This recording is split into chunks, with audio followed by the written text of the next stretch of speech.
Welcome to another edition of Uncovered with Jarrod Kimber and not Barrett. Unfortunately, we tried as much as we could to get Barrett on today, but I think he was traveling. Well, he must have been traveling into Nagpur. Had some SIM problems, and then he had mobile phone problems, and then he had Wi-Fi problems. So eventually, I just pushed it back, and I'll do this one on my own.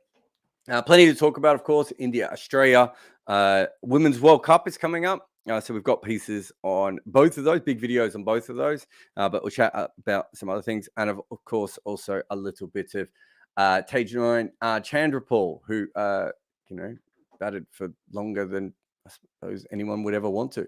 But first, let's have a quick break.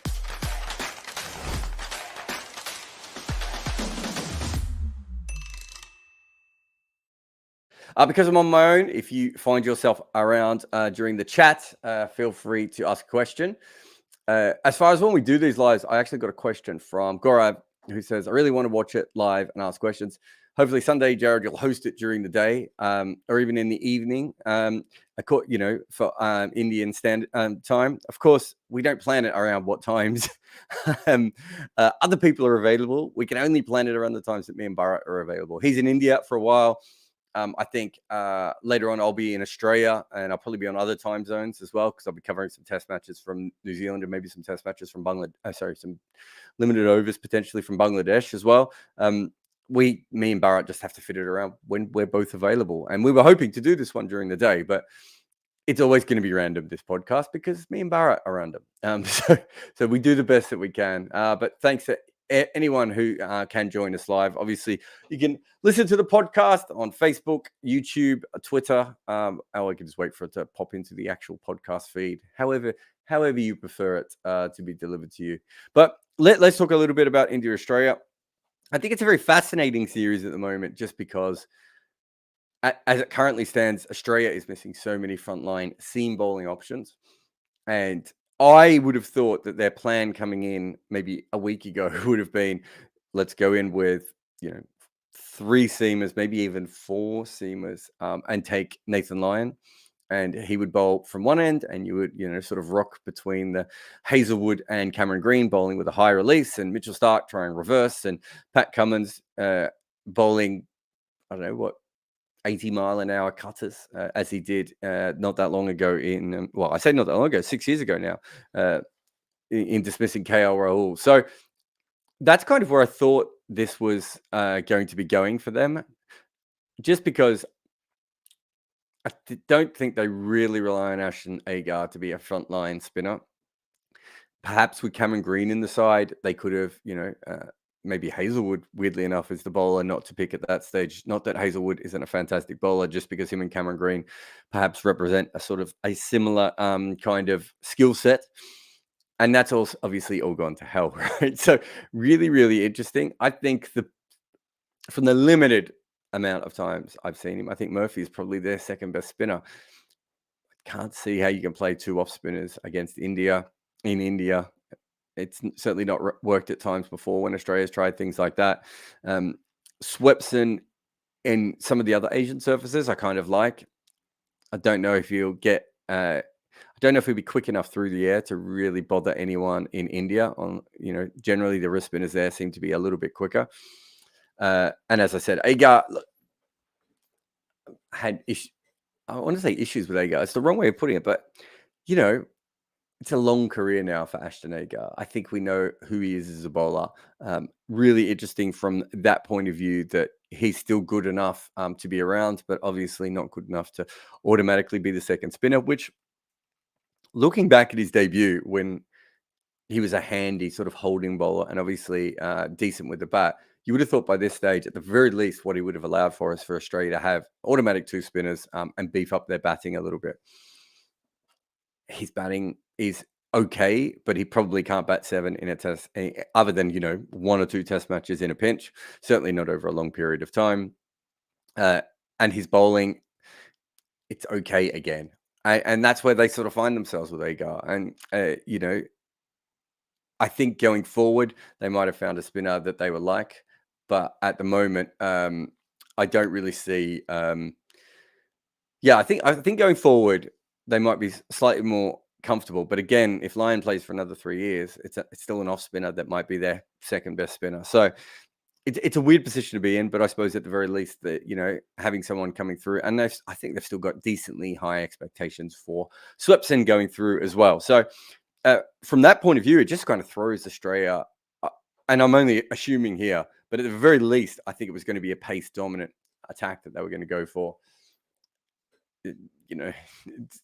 They almost don't have any pace left. So Boland will come in. Certainly don't think he's going to be a fantastic bowler in India. I think there's a lot of times you see very, very clever bowlers who aren't particularly quick. And I think Boland's maybe a touch quicker than some of the guys that I'm thinking of. But I think quite often there's this thought that they will work it out in Asia. It's hard. I think it's hard if you don't have, something else to rely on, or you have the experience in those conditions to make the ball work the way that you want. So, and then of course, India don't have Jasprit Bumrah. Not as big an issue, just because, pace is probably not going to be their biggest strength in this series. Not to discount how well their pace bowlers have bowled over the last few years, because India's pace bowlers have been incredible. But having one guy missing out, I mean, that's not the guy you want missing, of course, but that's a bit of an issue. I think Rishabh Pant is probably more of an issue. Do they go with Ishan or do they go with Bharat? There's ideological differences there, but you're also sort of throwing one guy in.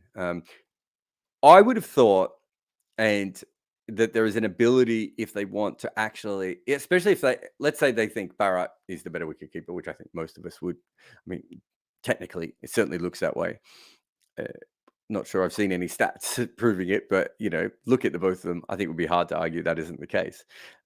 Let's say they think he's better, but he obviously isn't going to be as much of a plus with the bat.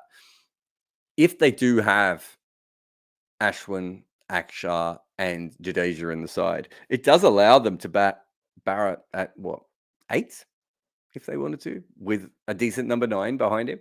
Now, I don't think they'll quite go to that extreme, but I was talking about this when I was looking at the India's World Cup team. It's they have the ability to be so flexible with lineups in a way that most teams just do not have that ability to do that. So they could do that, or where could they bat? They could bat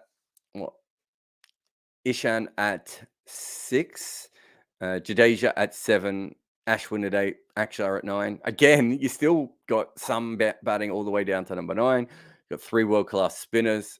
You've got a wicketkeeper who can whack it around, and maybe not quite on the level of Rishabh Pant, but certainly has the ability to put pressure back on the opposition. You can also put Jadeja up to 6 if you wanted to in that situation, and let Ishan sort of nuzzle in at number 7. I'm not sure if nuzzle is the right word, or maybe it is. Maybe it is. But yeah, you certainly have the ability to be able to do those sorts of things. So it's really interesting from that perspective. But what it isn't is, the 2 A lineups. Well, I suppose we can't say A lineups in Australia in cricket, can we? Because we have A teams. But it's quite an interesting a subplot. We saw that obviously India had to go through that before. And so it shows a little bit more of depth and variability. It might be that Australia were planning to go in with just that one spinner in that first test. I don't think so, but I wouldn't be positive of it, but I was thinking that it was at least an option for them, and they could completely flip the script and go the other way now. So in some ways, it opens up the series massively. Ravi Shastri's come out and says he wants the ball to spin from day one. That's kind of like, it feels like the reaction to Ian Healy's quotes. It's really interesting to me, and I talked about this a little bit on the Edges and Sledges podcast the other day. If you don't listen to them, probably a good time to start listening to them with this major series coming around. Ian Healy's not really like a frontline name in Australian cricket anymore. Not to say he wasn't, he was certainly an Australian great player. As a wicketkeeper, he was fantastic and probably one of the better batter wicketkeepers of his era. Obviously, the game sort of changed towards the end of his career, so he's maybe not remembered as fondly as he should be. Also, he had a massive drop off the last year and a half, where I don't think he made any runs, so he probably lost a few marks off his average right towards the end as well. But the point is that now, especially with the internet, there's the India Australia series are so big in a sort of dynamic way, in that it doesn't matter. It could have been Rodney Hogg making those comments, of which 12 Australians might have listened to, but they could make news. So when Ian Healy says, Australia's got a good chance of winning if the pitches aren't doctored, it makes a lot of news around, and it reminds me of how mad India Australia series have become. I talked about this a little bit in the World Cup as well. I think it was the Virat Kohli incident where he went to mock throw the ball and the ball goes past and the umpire doesn't give it as penalty runs. And everyone's like, whoa, how could you? And it's like, well, have a look at Twitter. Like a couple of hundred people noticed that. And yet there were a couple of million people, or probably millions of millions. It was India, wasn't it? There was probably 40, 50, 80 million people around the world watching that game. And a few people took to Twitter to it. And everything sort of gets blown out of proportion. And I think of the World Cup and the IPL are two events that are certainly happening with. But the third one is India, Australia. It has been for a long time. I'm trying to think of how far you would be going back, but something as simple as, I think, probably pre-internet, Matthew Hayden making a comment about India being a third world country because their sight screens weren't moved quick enough. Sort of does tell you, and that being a huge news story for a little while. I wouldn't say that was the canary in the coal mine, but I think that's really the moment when every comment made by either side, is scrutinized. And you look at Wasim Jaffa, who I've worked with before, and I really like him. But he makes a comment about Ashwin, them getting the Ashwin impersonator in, and it's like, teams have been doing that for a very long time. This is not a new thing. It's not always reported on. It's something that as an analyst, it was something I tried to do all the time. We were going up against a team with a particularly tall bowler, going around trying to find tall bowlers to come into the nets to bowl against us. If you got a slinger, try and find a slinger. There was the English kid who had a similar action to Murali, who would quite often, bowl against England before they had to go to Sri Lanka. All these sorts of things it's not even remotely new. And no one's saying it's exactly the same thing. Sometimes you're trying to replicate where the ball comes out of the hand. In this particular case, you've got someone who's, I think it's unfair to call him an Ashwin impersonator, right? It's probably more fair to call him a bowler who has mimicked Ashwin. I'm trying to think of someone else. There's another modern bowler who's copied someone else before, hasn't there? Of recent times, I've completely forgotten the bowler's name. I blanked on it, but you do see bowlers sometimes with another action that is very, very straight. So very, very copied off someone else, I should say. In fact, if you go back, I'm pretty sure that Dennis Lilly's early action, is really, really similar to Wes Hall's, maybe slightly more compact, but it's been happening for a very, very long time. And the point is, you'd be silly if you're a team not to be able to do that. But everything is getting heightened, even in a way that the Ashes don't. And generally, what happens now is, I think what do they call them? They call them the netizens in the aggregating cricket columns. The netizens, in India, there's just so many eyes on everything that happens on these games that noticing everything, and they become a bigger thing. And then usually, what happens is the Australian media sort of bite back. And so next thing you know, you've got this sort of circular motion, and you end up with Virat Kohli being compared to Donald Trump, and all the other sort of nonsense and random cutting comments. It's a really, really interesting series from that perspective, because it's very different to India, England, and most other Indian series from that. But it, I can't wait to see it. I think who was it here? Rifat sent a message going, how much will you miss Punt as a spectator? Yeah, I mean, I think you're missing Cameron Green, who it would be really interesting to see how he would go over there, especially with the recent IPL offer. Mitchell Starc is obviously a fantastic bowler when he's on form, and I'd love to see how he goes if you can get the ball to reverse swing. Jasprit Bumrah, Rishabh Pant's just on another level, right? I think almost every time he plays an attacking innings, I write an article on it. He sort of sucks you in. In some ways, you're trying to, I don't know, protect him the right way, but in some ways, you try and protect the sort of Pujara / Pant extremes, right? Of explaining how cricket works to people who just see a scorecard or just see someone make 30 off 120 or go out flashing at the ball outside off stump and get very angry. And so those sort of players really, really do, get into your mood. But just purely aesthetically, probably, I'm trying to think. I saw the knock. Seen some of his better knocks. I was not going to say I've seen them live, but I've probably only seen a few live. But yeah, he's just a fantastically entertaining player. We've got a big project that we're working on at the moment on the best 50 batters of all time. And one of the other things I wanted to do, and I think I might have done that not too long ago, was look at the wicket keepers as well. It'd be really interesting to see where, we have to factor him in by era. I don't think his batting average is that much more than Les Ames, for instance. And Les Ames was playing in an era where wicketkeepers averaged about 12. But even within that, I think Rishabh Pant, if his trajectory goes the same way, if you factor in how many runs he can make and his actual impact, I think it could be an extraordinary player. So really, really happy really, really unhappy. I mean, you don't want any athlete or any person to get into a car accident like that. And you also, I don't want to say he's peak Rishabh Pant, but he might be peak entertaining Rishabh Pant. Eventually, there aren't too many Sehwags or Gilchrist. I think more players kind of more end up in the sort of more Gordon Greenidge or is Gordon Greenidge a good one of that? But maybe he is. But more players end up in the more. I had another really good name there that I've completely forgotten. But over time they sort of chisel. David Warner sort of chisel away some of the more flamboyant parts of their game and become more efficient run makers. I think Rishabh Pant's still in that really exciting moment, and the last thing you want to do is miss another couple of big series where he could be that person. So hopefully he gets better very, very soon. What have we got here? I'll take a couple of questions on this just because it's obviously an issue. I mean, this is. I saw the Australian players today saying the whole, it's bigger than the Ashes. And then when the Ashes come around, the Ashes are bigger. And it's kind of a never-ending loop. But this is a very big series, of course. And I think it's by far now our most important test series. It doesn't mean it is the same as the Ashes. And I think the Ashes is still fantastic as well. And India is also fantastic. But there is something at the moment with India, Australia, and that may not last forever. It's probably only been...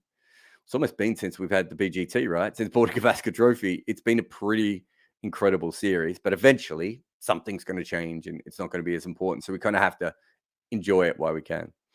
Rod says, I'm kind of sad that you won't be covering it live from the grounds here in India. Have you stopped covering matches in person or grounds for international matches? When was the last time I was at an international match? No, I covered India, England, didn't I? From the grounds. When was that? That was when I broke my arm. Was that 2021? Yeah. I was at 2022. I was at New Zealand test. So yeah, so I did the England test. I should be going to New Zealand at the moment for England's tour to New Zealand. The reason I wasn't, it's a visa issue. Very Usman Khawaja of me. I had to get my visa back from that point of view. So it didn't work. Where else was I supposed to be going recently? I feel like there's somewhere else I was supposed to tour recently as well. I was gonna go to the World Cup. It just didn't work. It wasn't financially viable. I suppose now, Raj, that I am freelance building my own company. When it's in my company's best interest, I would travel. Whereas before, it was a little bit, a big tour was a possibility for me to get money for the next 3 or 4 months. It's not quite how my career works anymore. Still, I think I was supposed to do the Women's World Cup in New Zealand, but the COVID thing screwed that over. This World Cup, the Women's World Cup, I was offered work, but that didn't quite work either. It could be that I go to 4 series later in the year. These things happen. I'm assuming I'll be at the majority of the Ashes, and there's some other tours that I think I've been asked if I'm available for. So yeah, it's different. Some ways doing the YouTube stuff and the podcast is a lot easier not being on the road. I mean, Bharat's not doing the show today just because, things didn't work for him quite the way that they should have. And that's one of the things that happens when you're traveling. And so, from that perspective, it's easier from at home.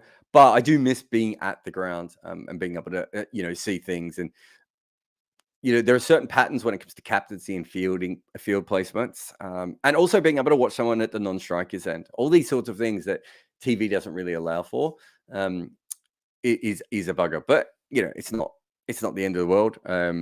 I had a great career of how many years? 2010 to 2019, so about 9 years of incredible touring around the world. I don't know how many. I've been to South Africa 4 or 5 times, probably in India 7 or 8 times in that period. West Indies 2 or 3 times as well. So from that perspective, just not worried at all. But yeah, it's certainly a bit frustrating. What I really want to do in the future is just be able to, with Cricinfo, I kind of had to do what Cricinfo wanted, which is fine. That fits into their system. What a perfect situation would be in the future, just be able to pick when I wanted to. Like, for instance, if I get to pick when I would to, I'd probably go to Major League Cricket. Be able to base myself in Dallas for a month, and do that sort of stuff. But chances are that work will not dictate that, and I'll probably be ending up doing some Ashes stuff or something else. I've just got a super chat here. Remember, I'll be flicking through the questions anyway, but you could certainly, if you super chat, I'll certainly be able to get to them. Definitely, they stand out, as this one does from Cameron. It's bright yellow. Cameron says, fun fact, Tagenarine Chandrapal is the first double test centurion to have played in minor league cricket. Oh, okay. So, yeah, that would have to. I'm trying to think of, because there was a few bowlers, weren't there, and some all-rounders. That is a fantastic fact, Cameron. And I don't want to fact check it live on air, but it smells good to me, that one. So brilliant. If you want to come up with your absolutely random facts like Cameron has, feel free to super chat them through. Someone else here. Where are we here? Oh, so I said, "Where's your heart, Jarrod? India or Australia?" Well, I'm Australian. It'd be weird if I was supporting India. I usually, when I'm watching the cricket, don't have that kind of pull. So I'm not sitting there going, "Oh, Australia's doing well," or "Oh, Australia's doing bad," because I'm thinking about the cricket. I'm thinking about the players involved and the match situation and all that sort of stuff.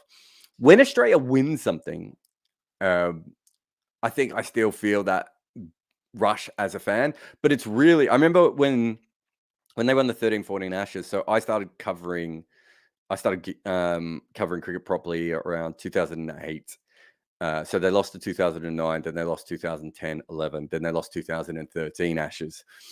And I was kind of fine with it. Like, it was a weird time to start being Australian, start covering cricket, especially being based in the UK. But when Australia won that series, write my article, plan the videos that we had to do at the time, all that sort of normal stuff. And then there was a period where I think I was waiting for, I think I must have been working with Sam Collins at the time. Or was I waiting, maybe working with George? Must have been working with George at the time. I can't remember who I was even working with. And there was a period where I had a break and I was waiting for them to finish up whatever they were doing. So I went out on the grass at the Wacker when Australia started celebrating the victory. And like, I got this real fan rush. And I remember, a similar thing happened in the 2015 World Cup. 2021 World Cup again. I wasn't there, but so it probably wasn't quite as strong. And there are other times when you kind of feel that fan rush with other teams win as well. Big upsets, obviously, or teams that you really like, or maybe teams where quite a few of the players. So it's not that I am an Australian fan in that perspective anymore. And it does change. I was trying to explain this to my uncle once. My uncle's like, "Oh, you don't follow the Australian cricket team as much as you used to." And I went, "No, but I know them." Like, it's the whole rep thing gets changed.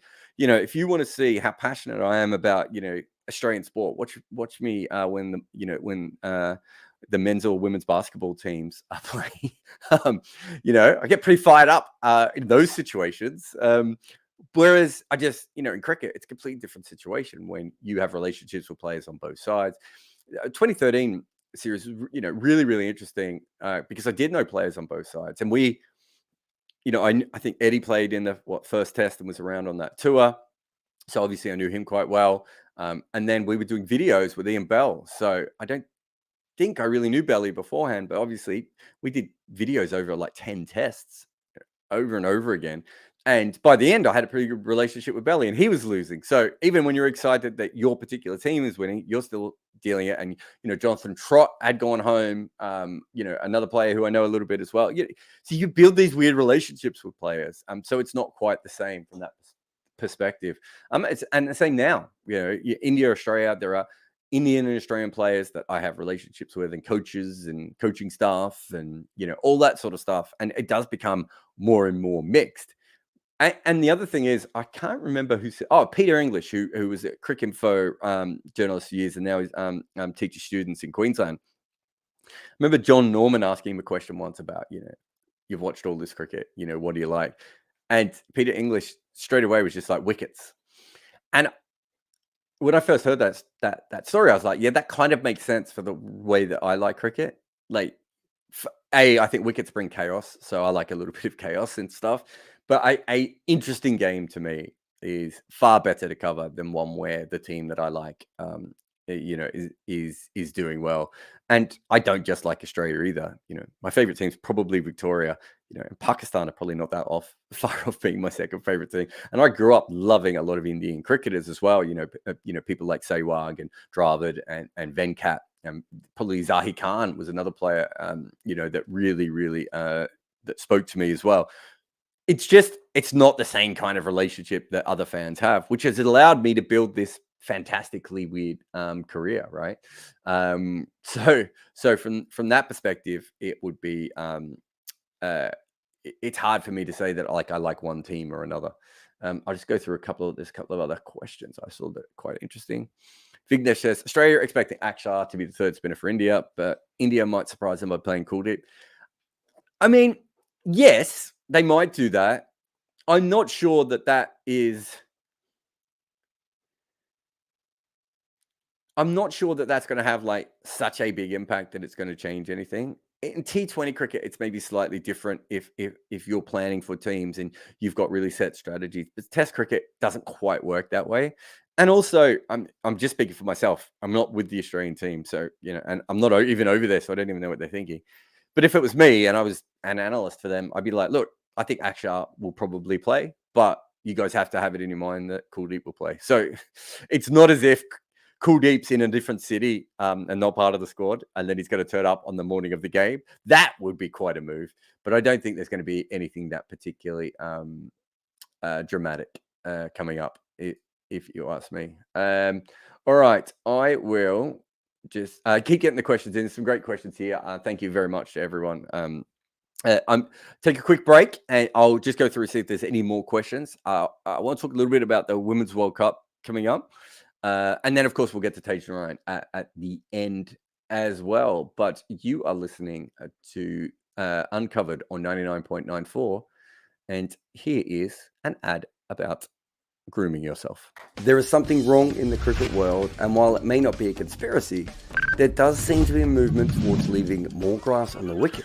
And thusly, the global batting average has dropped.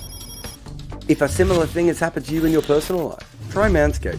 Their Lawnmower 4.0 will help you trim any unwanted pubic grass. And once your downstairs track is taken care of, you can also use Manscaped's liquid formulations.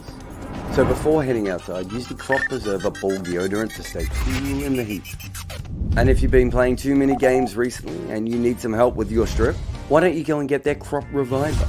I think I may possibly have taken all of this analogy too far. But the point is, Manscaped sells items that allow you to shave your pubic itch pitch. Use the code REDINKER, all one word, which is the name of my podcast, and you can get a 20% discount and free worldwide shipping while you curate your special strip like a team of sweaty men hoping it doesn't rain. Great to have you back on Uncovered. Bharat is somewhere in Nagpur at the moment trying to get his wife. Actually, be asleep right now, for being honest. But last time I chatted to him, he was trying to work out his mobile and his Wi-Fi, and he was struggling with both. So that's why he's not on the podcast today. Next week, probably be in the middle of the test. Well, it depends how long Australia lasts, I suppose. But he might be back next week. Remember, if you are in the chat, you can ask some questions. We've got some good ones coming in. I'll get to a few of your questions later on. But just going to the Women's World Cup, I've been doing a lot of research on it. We've got Cheyenne Khan, who's helping us out now on on my content, so you'll be seeing his name pop up more and more. Me and him have been looking at the women players by sections in the game. So there's a big video coming up on the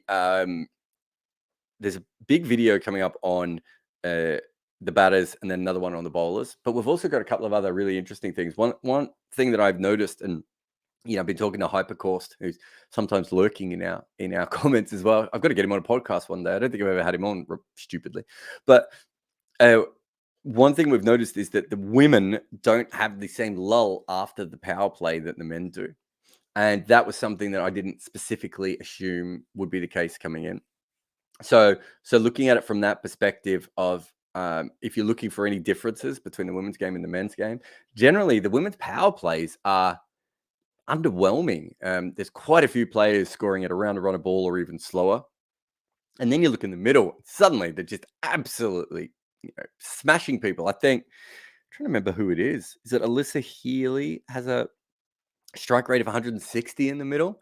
And I think there's about 4 players with strike rates of 140 plus. And again, at the death, I think there's 3 or 4 women who have a record of around 2 runs a ball, and quite a few other, sort of 160, 170, 180 strike rates. But it's really noticeable that women aren't as full on at the top. I haven't looked at the bowling stuff yet, but that's something else that we're going to be looking at going ahead. There's some weird trends with also the kinds of batters you see in the women's game. It's not, as I said, partly because of when they're attacking. It doesn't have the similar kind of patterns to the men's game. So what we'll probably be trying to do during the World Cup over on the YouTube channel, and we'll try and do it also on the podcast, is we'll be looking at the games as much as possible on a day-by-day. But yeah, spit that out.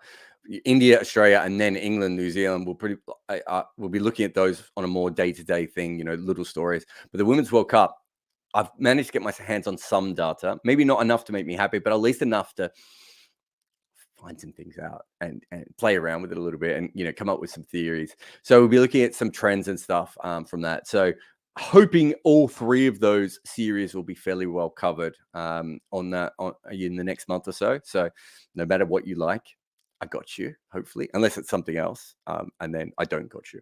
But yeah, really excited about the Women's World Cup. Beth Mooney is someone I'm probably going to have to do an entire video on. It wasn't till I really broke her game down piece by piece that I realized how much better she was than any other World Cup T20 player at the moment. Laura Wolfhart, by the way, should be almost as good as Beth Mooney, I think, when you have a really good look at the details. And I wonder if Laura Wolfhart is partly not exploding in the same way that Beth Mooney does, just because she doesn't have the backup. And some of the numbers of the Australian women, especially the all-round women, allows them to, bat to number 12 if they wanted to, and have like 9 bowling options. It really is ridiculous the kinds of teams that Australia could go in with, which means that Beth Mooney can push herself a little bit harder. But she is absolutely next level. So I'm really excited about that. It's incredible that I think was announced today that it's less than a month, or is it the 10th of March that the women's IPL is coming around. We barely got owners, and we got a World Cup. So I'm assuming there's going to be a lot of players who do well in this World Cup who are about to get quite a bit of money. But it'd be a lot of fun to have a look at that. But yeah, we'll have a look at. We'll certainly be covering that here. Really, really fascinated with. It's the first time I've been able to really delve into the T20 numbers of the women, and by that I mean, the international data has been available for a little bit, but now there's more of the franchise stuff kicking around. If you want to play with it yourself, Crickmetric is a place that we've seen quite a bit of it as well. But yeah, really looking forward to that. And then, a more traditional sort of coverage that we'll probably be doing of India, Australia. And then I think there's one test match where England, New Zealand, and India, Australia overlap. So in that one, I'll be working for TalkSport. So I'll be covering the England, New Zealand one. But either way, it'll be a lot of early mornings for me over the next month or so. So, keep yourself around here. After the break, we are going to talk about Tagenarine Chandrapal. And then if you've got any more questions, put them up. And if they tickle me, metaphorically speaking, we'll answer them at the end of the show.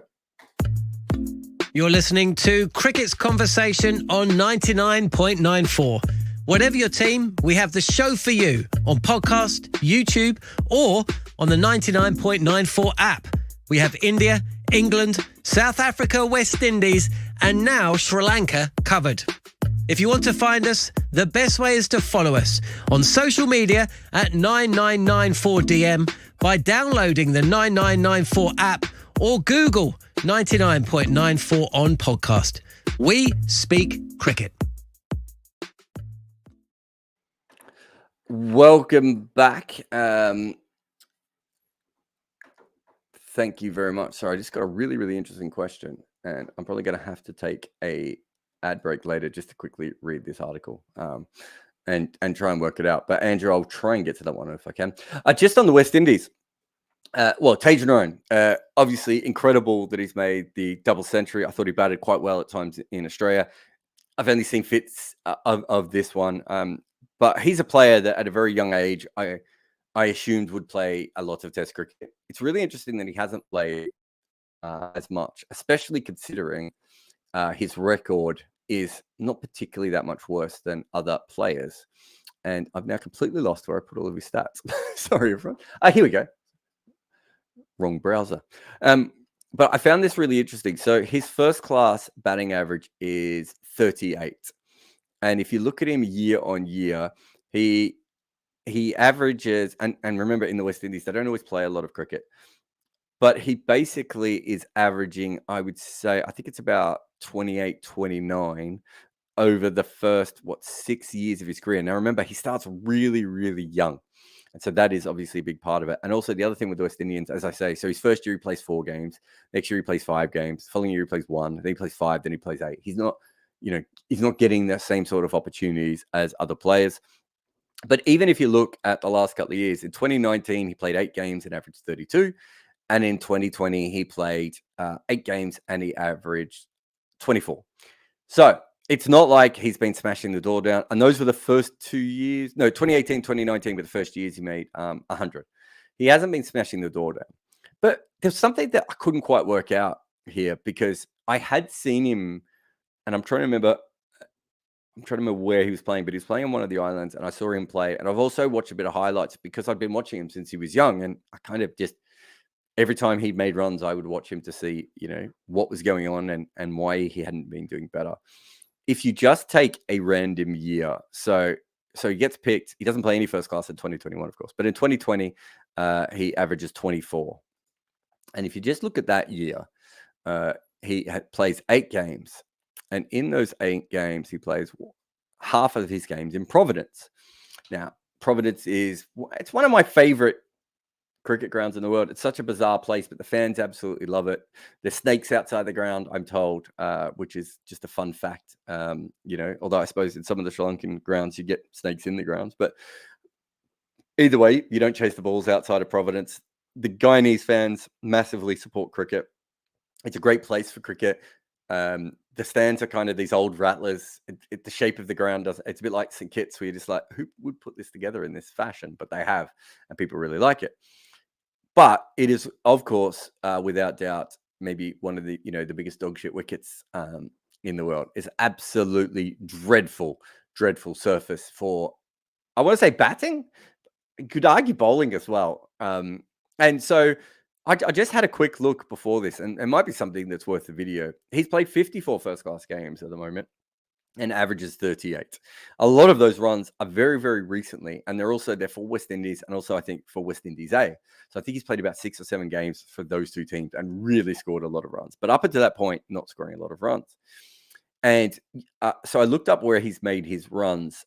So he's played 5 games at the Viv Richards Stadium, and he's averaged 22. But he averages 35 at Sabina Park. He averages 41 at Kensington Oval, 60 at Darren Sammy, and 40 at Queen's Park. So those are the major West Indies grounds. And other than the ground in North Sound in Antigua, he's pretty much really, really good. But here's the interesting thing.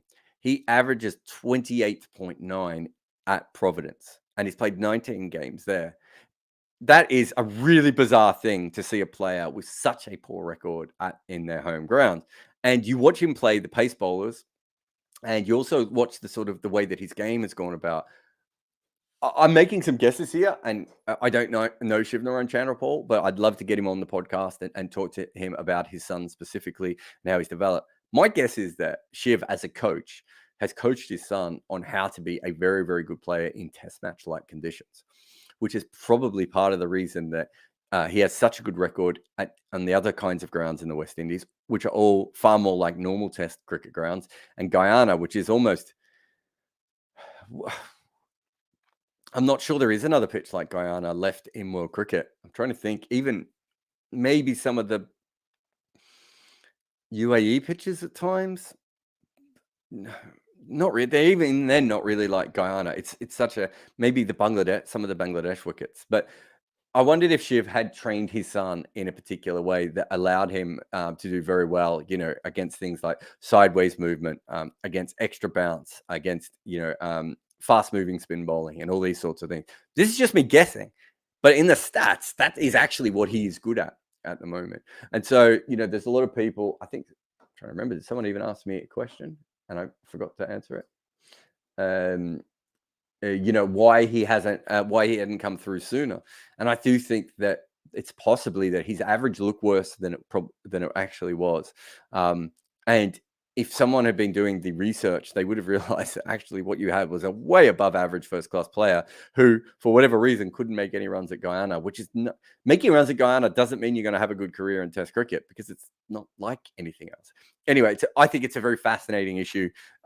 If I get some more information out of it, I can always talk to Santoki and Michelle, and at the very least, run my theory by them. Send a message to some of my friends in the West Indies team to see if they've thought of anything about it.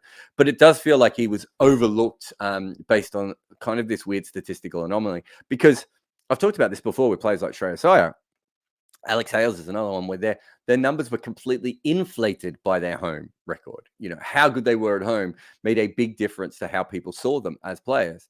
That's the more common way of doing it. This is kind of a random one that Tagenarine has done, but fantastic effort from him. Second father and son duo to make, is it double hundreds or hundreds? Maybe it's double hundred. Must be double hundreds. Did Aaron Redmond make 100 for New Zealand? Yeah, so fantastic effort from that point of view. Interestingly, he now has a higher score than his father, who is, he's a great, isn't he? I don't know. It'd be really interesting to go through Shiv's record at the end because he made a lot of runs in that era that was very good for batting, but he also did it on pitches where no one else particularly made that many runs. So from that perspective, very, very interesting. We'll have another quick break. And I'm going to try and read this article that Andrew has mentioned. And then after the break, we will get to the rest of your questions. You're listening to Cricket's Conversation on 99.94. Whatever your team, we have the show for you on podcast, YouTube, or on the 99.94 app. We have India, England, South Africa, West Indies, and now Sri Lanka covered. If you want to find us, the best way is to follow us on social media at 9994DM by downloading the 9994 app or Google 99.94 on podcast. We speak cricket. Great. Let us get back and we'll finish up with a couple of questions. And we've got another super chat as well. I'll get to him. Manan says, how many world-class international players will take part in the upcoming Major League Cricket? Will they be part of the draft? Yeah, I know there's a couple of players they've already got in touch with Major League Cricket. There's a few people who are just interested in it. They want to spend time in America. There are other people who are looking at potentially having a place over there and everything else. So yeah, I think you will see some big names. I don't want to betray any trust because some of the players have asked me about it. But there's a couple of very big name players who are very interested in getting involved, and they just want to know more information about it, right? They want to know if this is something that they should be involved with and everything else. But yes, they're certainly trying to think. I don't know if it will be. I think it'll be more like the 100, where and I don't know how much Major League Cricket have done this. I haven't talked to them about this specifically, but there might be a couple of teams. There might be a couple of teams who will go out there and say it's worth them having a go at. What's the best way of putting it? There might be a couple of teams out there a couple of players out there who will think, what else am I going to be playing at? Am I going to be playing in the 100 or the CPL? If that's the case, is this not a better situation to be going forward? Also, it depends on IPL owners as well. We don't have the final ownership group, but there's certainly going to be IPL owners involved. I think some might have even been announced publicly already. That's going to play a big change. But yes, I do expect there to be some world-class players. How many is a fair question. I think it'd probably be more along the lines of what you saw in the 100 rather than, what you would, well, I suppose the IPL is the only other major tournament. So maybe something along those lines. All right, where are we here? All right, what else have we been doing? Let's see what else I've got. So I'll just finish off with some questions. So Riffet says, what's your view on calling ranked turners unfair? Well, I think you need to read the question you've asked there. A rank turner, in the name, it is implied that it is unfair. I would say that for every person who complains about ranked turners being unfair has probably made a similar comment about green tops being unfair. I think the biggest difference that is, I think there's certainly some cultural and racial and ethnic and historical reasons why those wickets are seen that way. And I've written about that before, and you probably go back and find some of my articles about it. But I also think that there is a legitimate big difference between a green top and a ranked turner. And partly is the green tops quite often get better after a couple of days. And the other thing is that when there is grass, the ball might also be in a position to swing more. Where we have more grass, we usually have more swing. So those two things go a little bit hand in hand. And so quite often a green top will be blamed for the ball swinging in the air. I remember having a huge fight with a cricket commentator once where we were talking about how flat the pitch was, because I think it must have been Australia had made 550 and then England had been rolled. I think it was at Lord's. They lost a bunch of wickets, and this guy was going on and on about, how can you say it's a flat pitch? And I was like, well, they all went out to swing bowling. The pitch didn't do anything. Just the ball was swinging in the air, and they nicked off. I do think that it's always worth remembering that, and it's also just also remembering that quite often, if a pitch spins really poorly on day one, then it will continue to do that until the test is almost unplayable at times. But there should be good spin and bounce. And the thing is that the whole idea about calling ranked turners unfair and everything else is we don't even have to have those conversations anymore. We can check the data. We could be like, no, it spun a lot, but it was certainly playable, and other players would have been fine with that. For some reason, all these teams got bowled out for 150, and let's go about our day. And at the moment, everything is opinion-based. And when it's opinion-based, you get words like ranked turners. What else do we have here? Kyle says, after the offseason, it looks like the WNBA now has 2 super teams, and I'm seeing more coverage than ever. Do you think there is a team close enough to challenge Australia and push the women's cricket game? Not yet, but I mean, if the women's IPL works and the women's 100 works, I don't think there's any reason for Australia to be dominant for a long period going ahead. So from that perspective, I don't see how that would stop. The other perspective, I suppose, there is that really, it would be great if another team was good and another team was good just behind Australia. But perhaps all you really need is occasionally for Australia to stutter or look vulnerable. And really, the better thing is that we now have 7 or 8 teams that can play cricket, whereas 10 years ago, the 7th and best 8th women's teams just weren't up to scratch at all. And they were quite clearly, way behind. And I think it's probably more important that we have a bunch of teams getting better rather than just having 2, super teams. But from a narrative perspective, if England or India or, I don't know, South Africa came from nowhere, were suddenly going head to head with Australia over a 3 or 4 year period, and that becomes a great rivalry, that's also another great narrative. But I think the better thing for women's cricket now is the spread of the teams, having Thailand be good, having Bangladesh be good, Pakistan, Sri Lanka coming back, all these sorts of teams, hopefully the West Indies holding on to some of their better players. If that's the case, then what you have is a much stronger competition. And I personally would be more interested in that. I thought the last was the one-day World Cup, wasn't it? I'm so confused across all these different formats at the moment. At least the men were easy. They had 2 T20s in a row. I could remember that. The one-day World Cup, I just thought it was a fantastic tournament because so many teams did well. I think we all knew Australia was going to win. But there were so many teams out there doing well that I thought it was it just felt like a much better women's tournament than we'd had in the past. Sandeep says, have you spoken with Raul Jarrod recently? If you had to suggest some things to him, what would they be? I'm trying to think of a funny answer to that. Well, I don't know when the last time. It's kind of like asking you when the last time you spoke to someone that you know is. I don't think we've had a chat directly since he became coach. I certainly haven't sent him any messages. I don't think he sent any to me unless I missed them. So no, I have not talked to him for a while. I have other friends though that are involved in the in that setup, and other people around the traps and everything else. And I know for a fact that Raul has watched some of my videos. So from that perspective, is that subliminally sending him messages? There's quite a few. I don't think England, but there's certainly been representatives of Australia, India, and some of the other teams as well.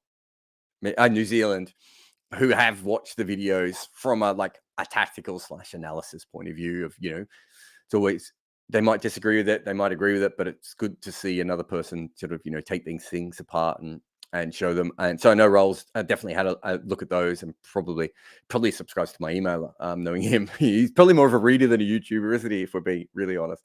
But yeah, but I haven't had anything to do with him. I'm sure if we bumped into each other, we'd do what we usually do, which is this big, long, nerdy chats. And that, in cricket, it's kind of that I'm not very good at, calling people up and just chatting, but you see them around the ground and then suddenly, you're in a 45-minute conversation about who the world's best number 5 is and, why your team is doing what it's doing at the moment and everything else. So for instance, Mickey Arthur, I didn't really know Mickey Arthur before I commentated with him recently, and it didn't take long for me, Mickey Arthur, to get into the deepest nerd discussions of all time. So that's the kind of way those things go. But also, I don't like reaching out. There are sometimes I remember reaching out to Andrew McDonald years ago when Brad Hogg was struggling with his form.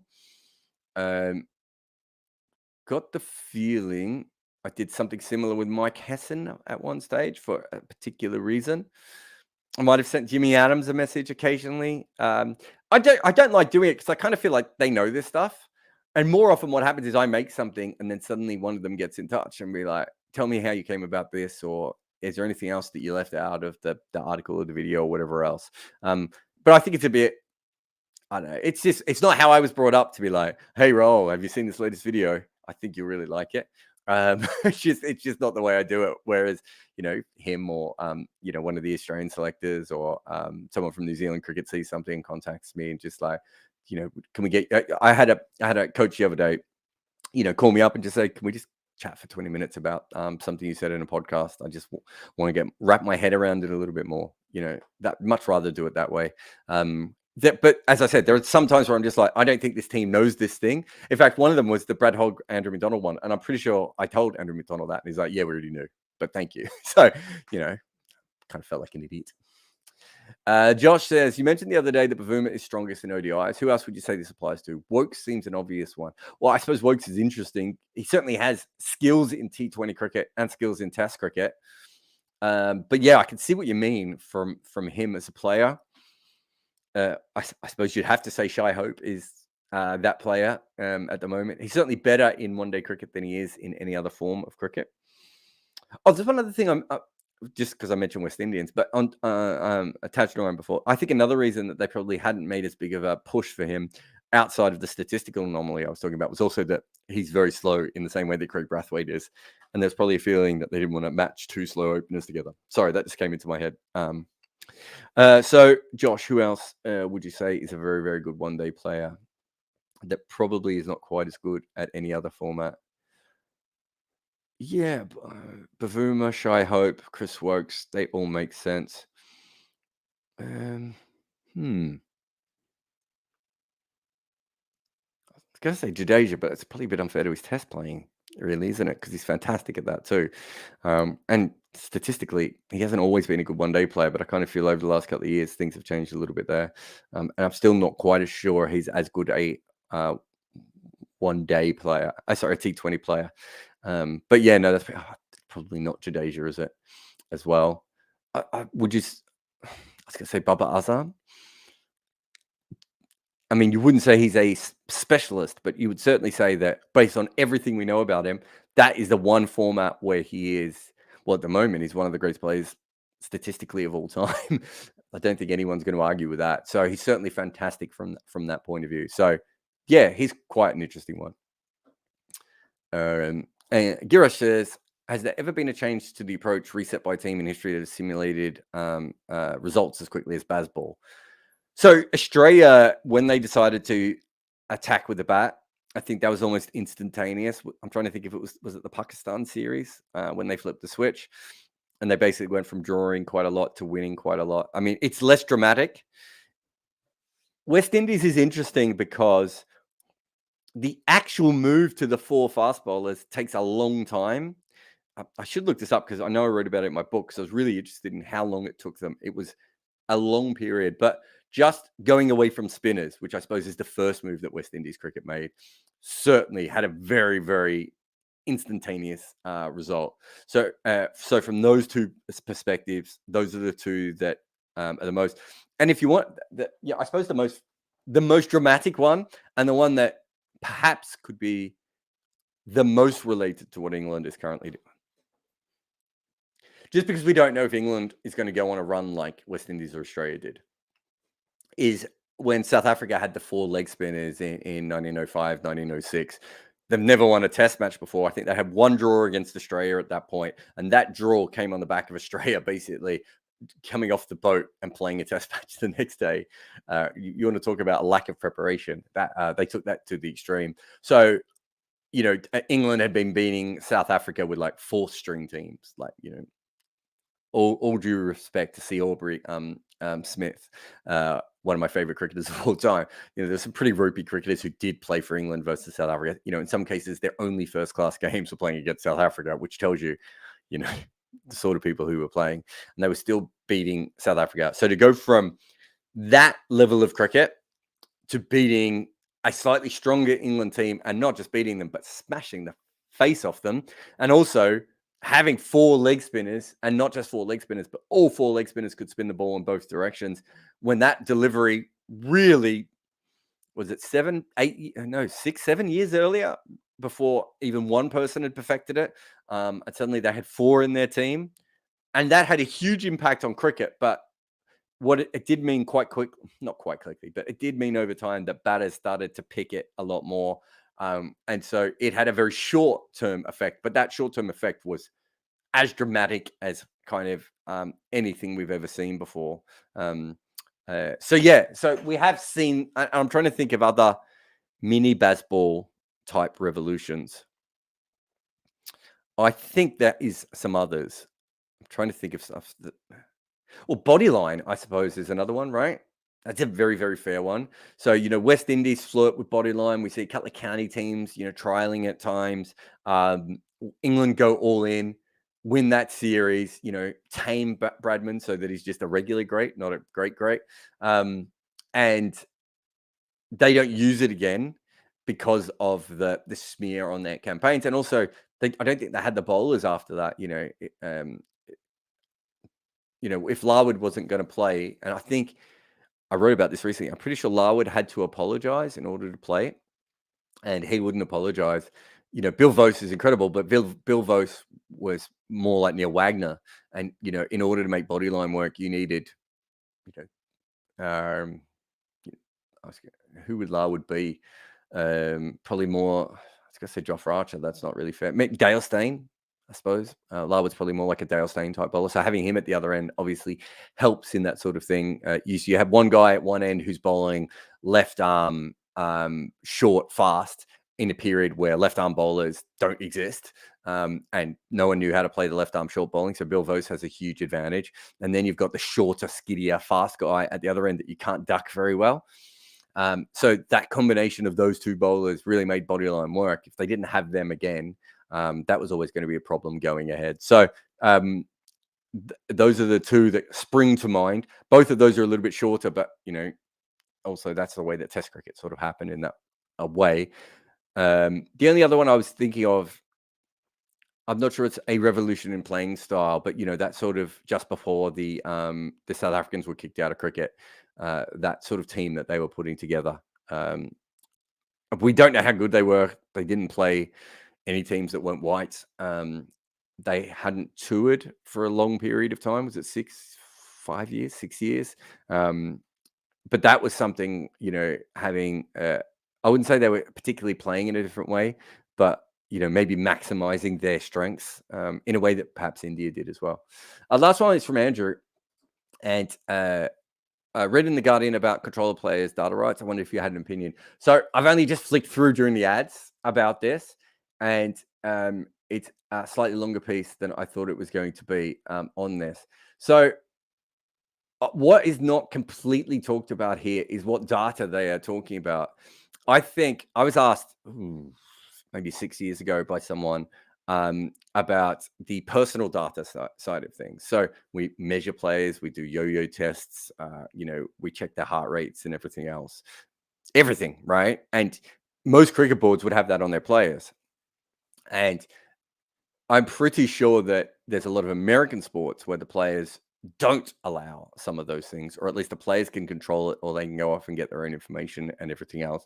And it's a little bit more weird. I can't remember. There's the catapult system that we're using, that a lot of teams use in cricket. 10 or 12 teams use it in cricket. I think there's one major American sport where the players might have gone against it because they realized what they would be giving away. So that's very fair.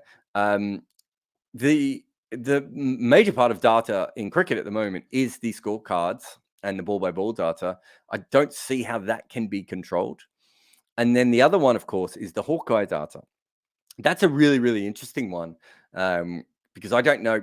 At the moment, it's of my feeling anyway that what cricket teams are doing, or cricket boards are doing, is trying to own that more and more. And so it used to be able to get it on websites. Cricinfo used to have it. The ICC's website used to have it. BCCI's website. And then all those places found out that they had loopholes in where we could take the data off their systems. Naughty us, and that went away. So from that perspective, that sort of data, if you've got a company like CricViz who is making money from Hawkeye, I don't know how that system works going ahead. The players would say that they are very much involved with that, but is that their personal data? I mean, it's a bowler's personal data. I'm not sure it's a batter's personal data, but the next step is going to be spatial tracking, which will be the batters and the fielders. So that is really a really, really interesting question going ahead. And I know that there are some other teams that are some other sports like football where that's coming to a head. As I said, some of the American sports, there's been issues with that already. Body autonomy of athletes, which is a really, really interesting legal case for players going ahead. But the actual ball by ball data, I don't see how the players can claim to own that. It's in the public domain. Like Cricinfo, for instance, put out all that ball by ball data, and CricBuzz as well, and that's where it's all scraped from. And there's a thing about hot news and cold news. That there was a case involving Cricinfo and CricBuzz years ago with the BCCI. I think I don't know if there's a way to put the ball by ball stuff back in, but certainly the fitness stuff I think is really, really interesting going ahead. And then I don't know where Hawkeye fits into that. It'd be really, really interesting discussion with people at the PCA and how they felt about it, because it's certainly, I think that data should be, the Hawkeye data specifically, should be made public, so that we can have, so that cricket can improve much faster, which is the way that some of the other sports have done. But I can also understand if CricViz own it, why they would not want that to happen. And if the cricket boards also own it, they would not want that to happen. What happens when a third party owns it? Do CricViz not even get access to it? Do the cricket boards have to ask permission and some players opt out of it?